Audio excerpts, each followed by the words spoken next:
Different चीज है, यूँ कह सकते हैं कि वो एक अम्ब्रेला टर्म है, ठीक है। बट अगर हम बात करते हैं ना पब्लिक स्पीकिंग की, ये भी एक परफॉर्मेंस एंजाइटी इसको समटाइम हम बोल देते हैं। उसमें ये होता है कि किसी ऐसी जगह पे जाना जहाँ पे जाके आपको बात करनी है, आपको लोगों के सामने काइंड ऑफ लाइमलाइट बनना है, वो डिफरेंट चीज है। सोशल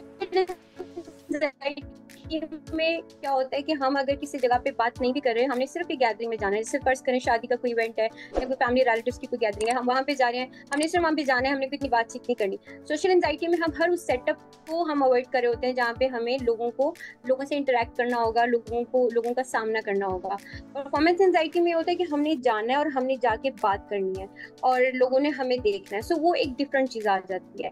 बट अगर समटाइम ये दोनों चीजें बहुत इंपॉर्टेंट होती हैं, बहुत दोनों रोल प्ले कर रही होती हैं, लाइक आपको कहीं पे जाना है सोशल सेटअप में और वहां जाके आपको परफॉर्म करना है, तो वो आपकी एंजाइटी भी सेम वही सिम्टम्स होंगी जो आपको सोशल एंजाइटी में हो रही होगी।